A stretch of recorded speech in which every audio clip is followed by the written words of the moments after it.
नमस्कार। आज के इस क्लास में हम लोग बात कर रहे हैं इंक्लूसिव एजुकेशन के बारे में। टीचिंग एप्टीट्यूड हमारा जो सिलेबस है अलग अलग एग्ज़ाम के लिए, और ख़ास करके ये जो पूरा का पूरा मैंने तैयार किया है ये हमारे इस एग्ज़ाम के लिए है। और इसमें आज का जो टॉपिक है हमारा वो है समावेशी शिक्षा। तो समावेशी शिक्षा हम लोग बहुत दिनों से पढ़ते आ रहे हैं, बीएड में भी हमने पढ़ा है। और समावेशी शिक्षा इंक्लूसिव एजुकेशन का मतलब क्या होता है, ठीक है। So inclusive education means education for all where every learner irrespective of ability, background, gender, language or socio-economic status learners together in a supportive environment। समावेशी शिक्षा का अर्थ होता है ना कि ऐसी शिक्षा जिसमें हर छात्र, चाहे वो सामान्य हो, चाहे वो दिव्यांग हो, चाहे वो सामाजिक या आर्थिक रूप से कमज़ोर वर्ग का हो, या कहीं का भी हो, किसी भी तरह का हो, किसी भी बैकग्राउंड से आता हो, समान रूप से शिक्षा और अध्यापन कार्य में वो भाग ले सके और वहाँ से कुछ सीख सके। तो उसको हम बोलते हैं इंक्लूसिव एजुकेशन या फिर समावेशी शिक्षा। मतलब सभी तरह के डाइवर्स ग्रुप के जो बच्चे होते हैं जब एक जगह पर बैठ करके एक समान एजुकेशन प्राप्त करते हैं तो उसको हम बोलते हैं समावेशी शिक्षा। एजुकेशन विदाउट एक्सक्लूजन, किसी को छोड़ना नहीं है, सबको लेकर के चलना है। Ensuring equal opportunity for every child, सब बच्चों को लेकर के चलना है और सभी बच्चों को एक समान शिक्षा प्रोवाइड करना है। और उसका अलग अलग तरीका होता है जो इंडिविजुअल सभी का स्किल और उसका एबिलिटी और इसका इंटरेस्ट को देखते हुए हम लोग करते हैं। अंडरस्टैंडिंग डाइवर्सिटी, अब ये विविधता क्या होता है। हम लोगों ने ऊपर में जो विविधता की बात की, विविध बैकग्राउंड, अलग अलग इन्वायरमेंट से आने वाले, तो ये विविधता क्या है। Diversity refer to the differences among learners, जो विद्यार्थी आते हैं उनके अंदर में विविधता कैसे, चाहे वो बैकग्राउंड का हो। बैकग्राउंड का मतलब क्या होता है, किस पारिवारिक परिवेश से आते हैं, ठीक है, उनका कल्चर क्या है, उनकी भाषा क्या है, उनका जेंडर क्या है ना, लड़का लड़की, इंटेलिजेंस लेवल उनका क्या है, एबिलिटी क्या है, उसका लर्निंग पेस क्या है, यानी कि लर्निंग सीखने की उसकी क्षमता क्या है। ये सब क्या कहलाता है, डिफरेंसेस है ये सब, और इसी को हम लोग मिलते हैं, बोलते हैं हम लोग डाइवर्स, ठीक है। ये क्या विविधता कहलाता है। तो ये इतने तरह के विविध प्रकार के जो बच्चे होते हैं जब एक जगह पर बैठ के पढ़ते हैं तो उसको हम लोग बोलते हैं इंक्लूसिव। तो विविधता समझ में आ गया, डाइवर्सिटी का मतलब समझ में आ गया। अब देखिए कि टाइप्स ऑफ डाइवर्सिटी क्या क्या है। कल्चरल डाइवर्सिटी, कल्चरल डाइवर्सिटी का मतलब क्या होता है कि विभिन्न संस्कृतियों और रीति रिवाजों को मानने वाले परिवेश से आने वाले बच्चे, ठीक है, यानी कि अलग अलग कस्टम को फॉलो करने वाले, अलग अलग तरह का उनका खान पान अलग होता है, उनका ड्रेसिंग अलग होता है, उनकी भाषा अलग होती है, ये कहलाता है कल्चरल डाइवर्सिटी, ठीक है। Linguistic diversity, students speaking Hindi, Urdu, English, तो ये क्या होता है, भाषाओं में विभिन्नता होती है। एक सिंपल से एग्जांपल आप ले लो मुझे कि आईआईटी सेंटर जितने भी हैं इंडिया में, आईआईटी सेंटर्स, मेडिकल सेंटर्स जितने भी हैं, अब आईआईटी में, मेडिकल में जो बच्चे एडमिशन लेते हैं तो पूरे ऑल ओवर इंडिया के बच्चे रहते हैं। अब ऑल ओवर इंडिया के बच्चे हैं तो वो साउथ के भी होंगे, उनका अपना अलग कल्चर है, खाने पीने, रहने का, पहनने ओढ़ने का, बोलने का। नॉर्थ के हैं तो उनका अलग कल्चर है, जम्मू कश्मीर वाले हैं तो उनका अलग है, वेस्ट के हैं तो उनका अलग है। तो सभी जगह के बच्चे आते हैं, यानी पूरे इंडिया से बच्चे आते हैं, तो उनका क्या होता है, उनकी भाषा अलग, बोली अलग, पहनावा अलग, खान पान अलग, रहन सहन अलग, ये कहलाता है डाइवर्सिटी। तो अलग अलग उसका प्रकार भी होता है, जैसे कल्चर के आधार पर, कस्टम के आधार पर। अभी हम लोग बात करें किसी का, लिंग्विस्टिक, यानी कि अलग अलग भाषाएं बोलने वाले छात्र। सोशो इकोनॉमिक डाइवर्सिटी, बहुत सारे, कोई बच्चा गरीब होता है, कोई अमीर होता है, कोई स्कॉलरशिप ले करके आया है, ठीक है, कोई रिजर्वेशन में आया है, तो ये सब क्या होता है, सोशो इकोनॉमिक डाइवर्सिटी है। जेंडर डाइवर्सिटी, लड़का लड़की, ट्रांसजेंडर, ठीक है, ये तीनों तरह के होते हैं। एबिलिटी डाइवर्सिटी, कोई बच्चा जो होता है सुन नहीं पाता है, कोई बच्चा देख नहीं पाता है, किसी बच्चे में सीखने की डिसेबिलिटी होती है, लर्निंग डिसेबिलिटी होता है, ये सब के सब भी क्या होता है, डाइवर्सिटी में ही आते हैं। और समावेशी शिक्षा क्या करता है, इन सभी तरह के बच्चों को लेकर के चलता है। Disability as a social construct, अब यहाँ पर हम लोग बात कर लेते हैं विकलांगता।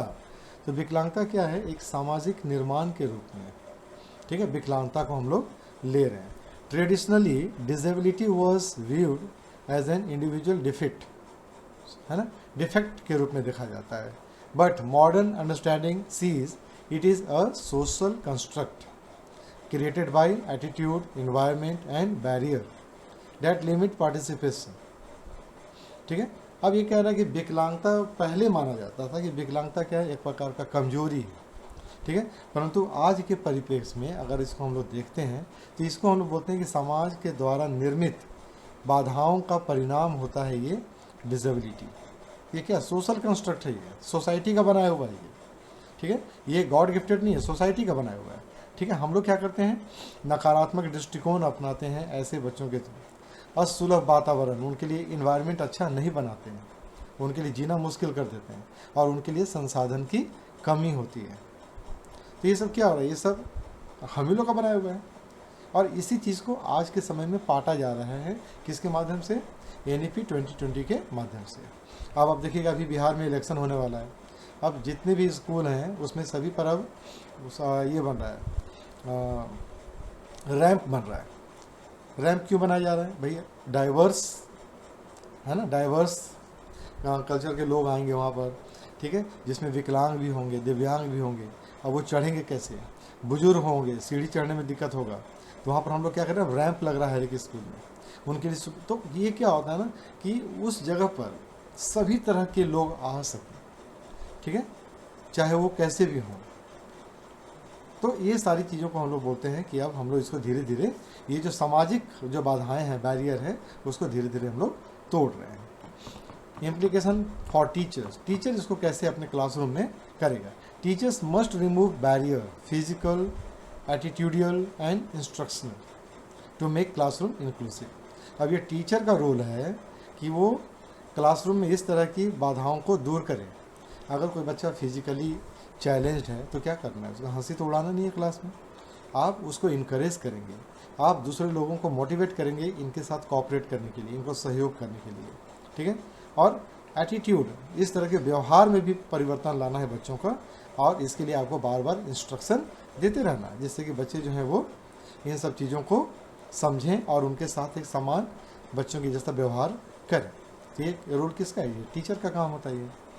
अब हम लोग बात करते हैं स्पेशल एजुकेशन नीड, ठीक है, और विशेष शैक्षणिक आवश्यकताएं। Student with special educational need require individualize support to learn effectively. अब ऐसे बच्चे जो किसी कारण से दृष्टिबाधित हैं या फिर श्रवण बाधित हैं या फिर उनको क्या बोलते हैं उसको मोटरसाइकिल, है ना, मोटर स्किल प्रॉब्लम है, तो इस तरह के जो बच्चे आते हैं आपके पास, उनके लिए क्या करना है, आपको एक इंडिविजुअल सपोर्ट तैयार करना है। ये टीचर का काम होता है। कैसे करेंगे, उसको हम कैटेगराइज कैसे करेंगे। फिजिकल डिसेबिलिटी, ऐसा बच्चा जिसको चलने, देखने, सुनने में कठिनाई होती है और वो थोड़ा सा दिक्कत होता है उसको सीढ़ी चढ़ने में या क्लासरूम में, है ना, और देखने में, सुनने में, बोलने में, ये सब क्या होता है, शारीरिक विकलांगता है, जिसमें हम लोगों को, इसको हम लोग बोलते हैं लोकोमोटर, विजुअल और हियरिंग एम्पायरमेंट। तो इस तरह का एक डिसेबिलिटी कैटेगरी होता है जिसमें हम लोग बोलते हैं कि ये स्पेशल एजुकेशन नीड वाले बच्चे हैं, ठीक है। इसको हम लोग बोलते हैं childrens with special need also, है ना, तो इसमें कन्फ्यूज़न नहीं कीजिएगा। लर्निंग डिसेबिलिटी डिस्लेक्सिया है, डिस्ग्राफिया है और डिस्कैल्कुलिया है। इस तरह के जो बच्चे होते हैं वो भी एक डिसेबिलिटी में आता है। इस पर हम लोग ऑलरेडी चर्चा कर चुके हैं, पुराना वीडियो देखिएगा मेरा। और emotional and behavioural difficulties, ADHD जो होता है, ऑटिज़म स्पेक्ट्रम, इन सब तरह के जो होता है ये भी एक प्रकार का डिसेबिलिटी होता है जिसमें बच्चे बोल नहीं पाते हैं, है ना, उनको कठिनाई होती है, भीड़ में वो रह नहीं पाते हैं। गिफ्टेड एंड टैलेंटेड, कुछ बच्चे ऐसे भी होते हैं जो बहुत गॉड गिफ्टेड होते हैं, आप एक पढ़ाओगे वो 4 पढ़ के निकल लेता है। तो ये सारी चीज़ें क्या होती हैं, एक प्रकार का स्पेशल एजुकेशन नीड में आता है। तो जो 4th पॉइंट है ना, ये गिफ्टेड एंड टैलेंटेड, ये बच्चे विकलांग नहीं होते हैं, लेकिन इनके लिए भी आपको पढ़ाने के लिए स्पेशल ज़रूरत पड़ जाएगा, इसलिए इनको इस कैटेगरी में रखा गया। ये विकलांगता का कैटेगरी है नहीं है, ये है स्पेशल एजुकेशनल नीड वाले बच्चों का कैटेगरी। इंक्लूसिव क्लासरूम प्रैक्टिस, अब क्या करना है कि आपको समावेशी कक्षा कक्ष का निर्माण करना है। अब समावेशी कक्षा कक्ष का निर्माण कैसे करेंगे, तो पहले हम लोग देख लेते हैं। ठीक है, डिफ्रेंशिएटेड इंस्ट्रक्शन। अब आप पढ़ा रहे हो क्लास में, तो हर तरह के बच्चे के लिए आपको अलग अलग इंस्ट्रक्शन तैयार करना पड़ेगा। Adapting teaching methods and material according to individual needs. हर बच्चे के लिए अलग अलग जो आवश्यकताएं हैं उसके अनुसार आपको बनाना पड़ेगा। ठीक है, कुछ टॉपिक ऐसा होगा ना जिसको आके आपको कहानी के रूप में सुना देना है, विजुअल चार्ट के रूप में दिखा देना है, रिटन नोट्स के रूप में आपको पढ़ा देना है। तो इस तरह से आपको करके क्या करना पड़ेगा, पूरा का पूरा जो लर्निंग है ना उसको आपको सेम बनाना पड़ेगा, सबके लिए इफेक्टिव। ठीक है, दूसरा आता है यूज़ ऑफ असिस्टिव टेक्नोलॉजी। आपको अलग अलग सहायक प्रौद्योगिकी का प्रयोग करना पड़ेगा। जैसे कि आप डिफरेंट टूल यूज़ करते हैं, जैसे डिजेबिलिटीज लर्नर बेटर, जिससे कि जो बच्चे हैं डिजेबल वो अच्छा से पढ़ सकें। स्क्रीन रीडर है कि जब बच्चा स्क्रीन खोले तो पढ़ के सुना दे। ये किसके लिए काम आएगा, जिनको दृष्टि का दोष है हल्का सा, वो सुन करके समझेंगे। जो देख नहीं पाते वो ब्रेल लिपि यूज़ करेंगे, जो सुन नहीं पाते वो हेयरिंग एड यूज़ करेंगे कानों के लिए। तो ये सारी चीज़ें वहाँ पर आपको व्यवस्था करनी होगी। कोलैबोरेटिव लर्निंग, सहयोगात्मक अधिगम है ये, एक दूसरे को सहयोग करके हम लोग सिखा सकते हैं, सीख भी सकते हैं। तो इसके लिए क्या करना होगा, बच्चों को मोटिवेट करना पड़ेगा कि आप इस तरह के बच्चों के साथ मिक्स हो जाइए और इनको हेल्प कीजिए, और इनको हेल्प की ज़रूरत है। तो इससे क्या होगा, हेल्प करने से, एक दूसरे का हेल्प करने से सीखने को मिलेगा, जिसको हम लोग बोलते हैं पीयर ट्यूटरिंग या फिर ग्रुप प्रोजेक्ट। फ्लेक्सिबल असेसमेंट, लचीला मूल्यांकन। हम लोगों को क्या करना है, असेसमेंट करना है बच्चों को थोड़ा सा फ्लेक्सिबल होकर। ओरल भी पूछ लिए, थोड़ा सा रिटन भी ले लिए, ठीक है, थोड़ा सा टाइम दे दिए, हड़बड़ाना नहीं है, आराम से पूछ रहे हैं हम लोग। ये फ्लेक्सिबिलिटी कहलाता है इवैल्यूएशन में। ठीक है, जिससे नहीं होता है कभी कभी कि हाँ तुरंत 2 मिनट में आंसर दो, ये नहीं करना है। बच्चा बोल रहा है, बोलने की कोशिश कर रहा है, थोड़ा सा इंतजार करना है। हो सकता है उसमें 3-4 मिनट लग जाए, 5 मिनट भी लग जाए, कोई दिक्कत नहीं है। उसको इनकरेज कीजिए कि हाँ ठीक है तुम बोल सकते हो। इस तरह से करके ये कहलाता है flexibility and assessment. Barrier free environment, आपको क्या करना है, बच्चों के लिए बाधा मुक्त वातावरण तैयार कर देना है, जहाँ बच्चा जो है आपके साथ एकदम खुल करके बातचीत करे, खुल करके पढ़े और आपसे क्वेश्चन पूछ सके। बच्चा जो है क्लास में आ जा सके, कहीं भी आराम से उसकी गतिविधि हो सके। तो उसके लिए क्या करते हैं हम लोग, रैंप बना देते हैं। टॉयलेट जो होता है वो थोड़ा सा वैसे बच्चों के लिए एक्सेसिबल बना देते हैं ताकि वो पहुंच सके। वाटर टैप जो होता है वो उनके हाइट के लिए लगा देते हैं। ठीक है, तो ये सारी चीज़ें हम लोग करते हैं। पॉजिटिव एटीट्यूड एंड सेंसिटाइजेशन, सकारात्मक सोच रखना है और सेंसिटिव होना है। ठीक है, तो टीचर्स और peers should have empathy and respect for differences. इस तरह के बच्चों के लिए टीचर और उनके सहपाठियों में भी क्या होना चाहिए, एम्पैथी होना चाहिए और रिस्पेक्ट की भावना होनी चाहिए। एम्पैथी का मतलब क्या होता है, एक शब्द है सिंपैथी और एम्पैथी। तो सिंपैथी का मतलब होता है सहानुभूति रखना, एम्पैथी का मतलब भी वही चीज़ होता है, सहानुभूति ही होता है। लेकिन थोड़ा सा डिफरेंट ये है कि एम्पैथी का मतलब होता है कि किसी के दुख दर्द में उसको जगह पर खुद को खड़ा करके उसके दुख और दर्द को महसूस कर, ये कहलाता है एम्पैथी। ठीक है, अब एक इसका एग्जांपल थोड़ा सा समझ लीजिए इसको, चूँकि एम्पैथी जो है वो थोड़ा सा नया है बहुतों के लिए। तो देखिए, मान लीजिए कि अगर कोई आदमी 10 दिन से भूखा है तो उसका दर्द को कौन समझ सकता है, उसका दर्द को वही समझ सकता है जो 10 दिन भूखा रह करके देखे कि हाँ भाई भूख होता क्या है। तो जब वो 10 दिन रहेगा भूखा तब उसको समझ में आएगा कि अरे यार उसको कैसा महसूस होता था, जैसा मुझे महसूस हो रहा है वैसा ही महसूस होता था। ये कहलाता है एम्पैथी। और सिंपैथी का मतलब क्या होता है, चोट लग गया, किसी को चोट लग गया, खून बह रहा है, अरे अरे चोट लग गया, वो हम लोग सहानुभूति जता रहे हैं, महसूस नहीं कर पा रहे उसके दर्द। उतना ही चोट अगर हमको भी लगेगा ना तब समझ में आएगा कि वो उसको कितना दर्द हुआ। ये कहलाता है एम्पैथी। तो ये कहने का मतलब हुआ कि एम्पैथी का मतलब होता है कि उस तरह के बच्चों की जगह पर खुद को रख करके जब आप सोचते हैं ना तब आपको समझ में आता है कि उसको कितनी आवश्यकता है हमारे सहयोग की। ये कहलाता है एम्पैथी। तो यहाँ पर एम्पैथी आपको शो करना है। एग्जाम्पल क्या हुआ यहाँ पर कि एक सिचुएशन है कि क्लासरूम में 40 बच्चे हैं, अब उसमें से एक स्टूडेंट क्या वो सुन नहीं पाता है, सुनने में दिक्कत है। 2 स्टूडेंट ऐसा है जिसको पढ़ने में दिक्कत है। 3 स्टूडेंट ऐसा है जो बहुत ही गरीब घर से आता है, उसके पास रिसोर्स नहीं है। अब आपको क्या करना है यहाँ पर, कैसे काम कीजिएगा। Teacher uses visual aids and gesture while teaching. जिसको सुनाई नहीं देता है उसके लिए क्या करेंगे, विजुअल्स दिखाएंगे और अपना हाथ का मूवमेंट वगैरह दिखाएंगे जिससे कि वो समझ सके। Notes are provided in printed and pictorial form. जिसको सीखने में, लर्निंग में दिक्कत हो रहा है उसके लिए हम नोट्स बना के उसको दे देंगे, पिक्चर के फॉर्म में उसको बना के दे देंगे, उसको ग्राफिकली समझा के दे देंगे, ठीक है। और जो गरीब घर से आ रहा है, group learning ensure peer support. अब जो बेचारा जिसके पास रिसोर्स नहीं है उसके लिए हम लोग क्या बोलेंगे कि तुम भी उन लोगों के साथ बैठ करके करो, सीखो। इससे क्या होगा, उसको रिसोर्स शेयर हो जाएगा, शेयरिंग सिखाएंगे। School provides free books and uniform. और ऐसे बच्चों को स्कूल प्रोवाइड करेगा क्या, फ्री बुक्स और यूनिफॉर्म दोनों। रिजल्ट क्या निकलेगा, all students participate actively and show improvement in learning outcome. अब सब बच्चा जो है पार्टिसिपेट करेगा पढ़ाई में और उसका स्कूल का रिजल्ट इम्प्रूव होकर के आएगा, यही कहलाता है समावेश। केस स्टडी यहाँ पर कि रीना का स्टोरी है कि यहाँ पर कि रीना जो है क्लास 6 की स्टूडेंट है और वो माइल्ड सेरेब्रल पालिसी से ग्रसित है। तो वो क्या हो रहा है कि अब लिखती है बेचारी बड़ा धीरे धीरे, ठीक है, एंड हैज़ स्पीच डिफिकल्टी, बोलने में भी उसको दिक्कत होता है, ठीक है। Earlier teachers ignored her in activity. अब क्या हो रहा है, टीचर बेचारा उब जा रहा है, इतना स्लो लिखोगे कैसे काम चलेगा, तुम बोलती भी नहीं है, तुम ये भी नहीं करती, तुम बहुत बेकार हो। टीचर तो उब रहा है क्योंकि उसको पढ़ा पढ़ा के भागना है आगे। तो ये बैकग्राउंड है। अब यहाँ पर टीचर को क्या करना है, school provided writing aids and computer for typing. अब स्कूल क्या प्रोवाइड कर देगा कि भाई चलो आप राइटिंग एड पेपर ऊपर सब दे देते हैं, लिख करके टाइप करके बच्चों को बांट दीजिए, ऐसे ऐसे बच्चों को आप दे दीजिए, ठीक है, घर में वो करेगा।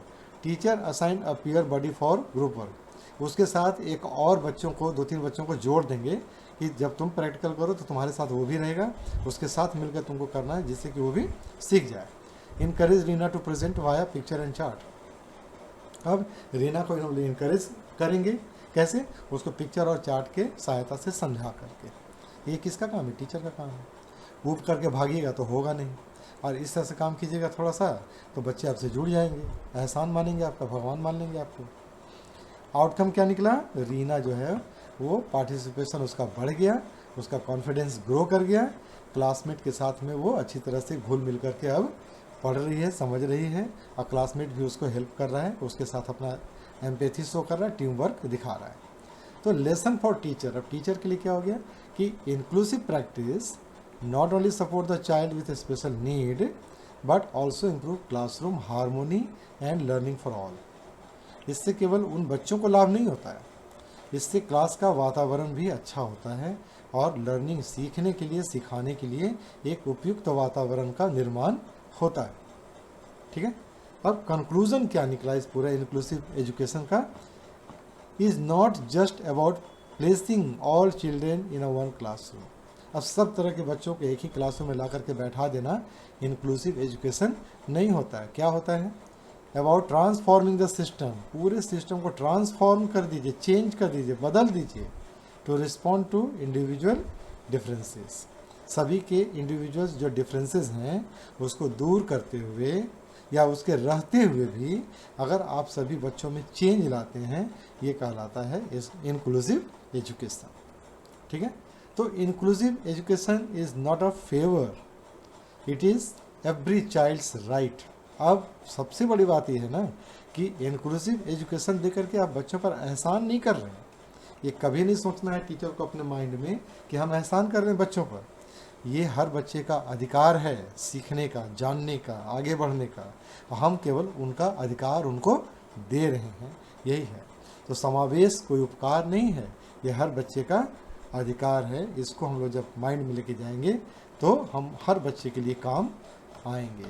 तो आज का जो समराइज टेबल है, डाइवर्सिटी क्या होता है, डिफरेंसेस अमंग लर्नर, एग्जाम्पल होता है हर एक तरह, अलग अलग तरह का भाषा है, बोली है, कपड़ा है, परिवेश है, ये सारी चीज़ें, खान पान है, रहन सहन है। डिसेबिलिटी क्या होता है, सोशल, सोसाइटी क्रिएट्स बैरियर। तो जो बैरियर, जो बाधाएं समाज के द्वारा बनाई जाती हैं उसको हम लोग डिसेबिलिटी बोलते हैं, सोशल, ठीक है। अब बताइए स्कूल है, वहाँ पर रैंप आप दिए नहीं, बच्चा जाएगा कैसे क्लास में, उसको सीढ़ी चढ़ने में दिक्कत होता है, तो हम उसके लिए क्या करेंगे, रैंप बना देंगे। और ये रैंप न बनाना क्या है, बाधा है, सोशल बाधा है। तभी तो वो बच्चा क्लासरूम तक पहुँचेगा, अपनी शिक्षा तक पहुँचेगा। तो आप उसके लिए बैरियर बना रहे, तो हम उस बैरियर को दूर करते हैं, रैंप बना देंगे। ठीक है, बच्चा नहीं सुन पा रहा तो उसके लिए हियरिंग ऐड ला देंगे। बच्चा देखने में दिक्कत होता है तो उसके लिए बड़ा बड़ा टेक्स्ट वाला पोस्टर लाएंगे, टीवी लगा देंगे, स्मार्ट बोर्ड लगा देंगे। ठीक है, सुनने के लिए दे देंगे। बहुत सारी चीज़ें जो हम लोग कर सकते हैं और अपने एजुकेशन को अच्छा बना सकते हैं। तो ये था आज का लेसन जिसका नाम था इंक्लूसिव एजुकेशन। ठीक है, आज का वही कॉन्सेप्ट है, ये सेन इंडिविजुअल लर्निंग नीड्स है, ये डेक्सेसिया और ऑटिज्म होता है, इंक्लूसिव प्रैक्टिस है, और जिसमें हम लोग पढ़ाते हैं सभी को विजुअल एड्स और फ्लेक्सिबल असेसमेंट के थ्रू भी। केस स्टडी में रीना का था जो हम लोग देख चुके हैं यहाँ पर। तो आज के लिए बस इतना ही, यही था आज का इंक्लूसिव एजुकेशन। एमसीक्यू क्वेश्चन बनाए हैं आप लोगों के लिए, तो भी हम थोड़ा सा चाहते हैं कि इसमें धड़धड़ा दें, जिससे कि आप लोगों को एक इसका एक आइडिया मिल जाए कि इस तरह के टॉपिक के साथ किस तरह का क्वेश्चन आता है। इंक्लूसिव एजुकेशन का मतलब क्या होता है? Education for all children together. ठीक है, डाइवर्सिटी रेफर्स टू क्या? विविधता का अर्थ होता है छात्रों में अंतर, यानी कि जिसको हम बोलते हैं differences among student. Disability is now seen as, disability किस तरह से देखा जाता है? सोशल कंस्ट्रक्ट के रूप में देखा जाता है। Which are the following is an example of inclusive practice?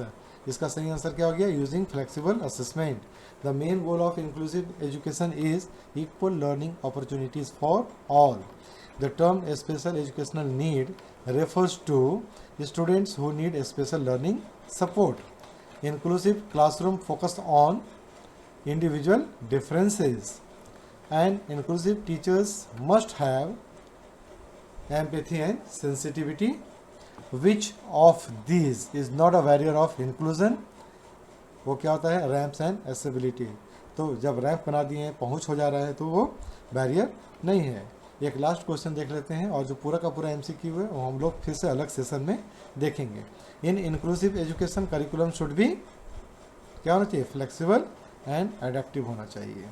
तो एमसीक्यू साथ साथ बनाते जा रहे हैं, क्योंकि जब एमसीक्यू का क्लास चले आप लोग का, तो उसमें हम लोग अच्छी तरह से एक्सप्लेन करते हुए हम लोग आगे बढ़ेंगे। आज के लिए बस इतना ही। मेरा नाम है गणेश अरण्य, और मैं आप ही लोगों के जैसा एक टीचर हूँ, शिक्षक हूँ, 27 सालों से पढ़ा रहा हूँ, और मैं चाहता हूँ कि आप लोग सब जो हैं हमारे ग्रुप में शामिल हो जाएं, शिक्षक समाज में आ जाएं, परिवर्तन लाएं, क्योंकि हम ही लोग हैं जो एक राष्ट्र निर्माता, हम लोग एक अच्छे नागरिक का निर्माण करते हैं, एक अच्छा नागरिक बनाते हैं। तो मुझे उम्मीद है और मैं ये चाहता हूँ दिल से कि आप लोग अच्छे टीचर बने, गवर्नमेंट टीचर बने। क्योंकि मैं भी एक गवर्नमेंट टीचर हूँ, तो बहुत करीब से मैं देखता हूँ गांव को और गांव के बच्चों को, और मुझे समझ में आता है उनकी नीड को। तो 27 साल का जो सफ़र रहा, उसमें अधिकांश समय जो रहा वो प्राइवेट स्कूल में ही रहा, सीबीएसई बेस्ड स्कूल में ही रहा, जहाँ पर रिसोर्स होते हैं, पेरेंट्स के पास पैसे होते हैं, पेरेंट्स का सपोर्ट होता है, सब कुछ होता है। लेकिन जो गवर्नमेंट स्कूल जो है ना, जो खास करके ग्रामीण इलाकों में जो स्कूल है, वहाँ पर बच्चों के पास कुछ नहीं होता। तो मैं कोशिश कर रहा हूँ कि मैं उन बच्चों के लिए कुछ करूँ अपनी तरफ से, और अपने शिक्षक भाई बहनों के सहयोग से भी कुछ करूं उन लोगों के लिए, जिससे कि अब जैसे अभी ठंड का समय आ रहा है, अब गांव के जो बच्चे हैं उनके पास पहनने के लिए कुछ नहीं रहता है। आप यकीन नहीं मानोगे ना कि जो बच्चे आते हैं ना 9:30 बजे से क्लासेस चलता है, जो बच्चे आते हैं 9:30 बजे एकदम खाली पेट आते हैं, घर में उनका कुछ बनता ही नहीं है।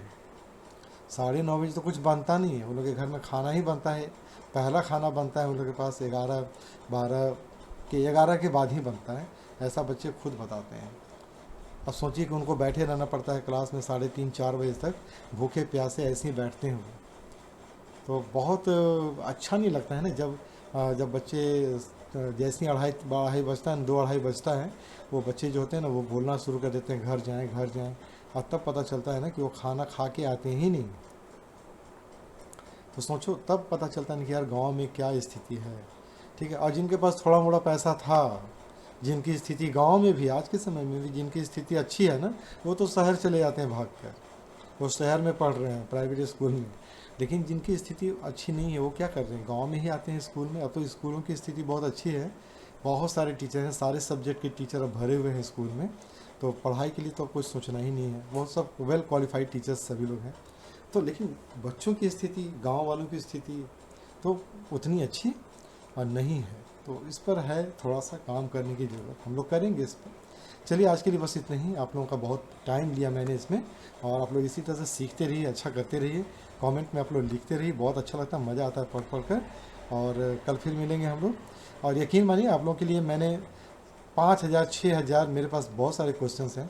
मैं कोशिश कर रहा हूँ कि आप लोगों के लिए मैं पूरे 10,000 MCQ क्वेश्चन का पूरा सेशन करवा दूँ। एक क्वेश्चन आपका छूटेगा नहीं, एकदम ठीक RRB की तरह से। RRB का कोई भी क्वेश्चन छूटा नहीं था, MCQ से सारे क्वेश्चन आ गए थे। इतना अच्छा प्रैक्टिस होगा, कभी नहीं छूटेगा। चलिए आज के लिए बहुत बहुत धन्यवाद आप लोगों का। शुभ रात्रि, शब खैर, अपना अपना ख्याल रखिएगा आप लोग।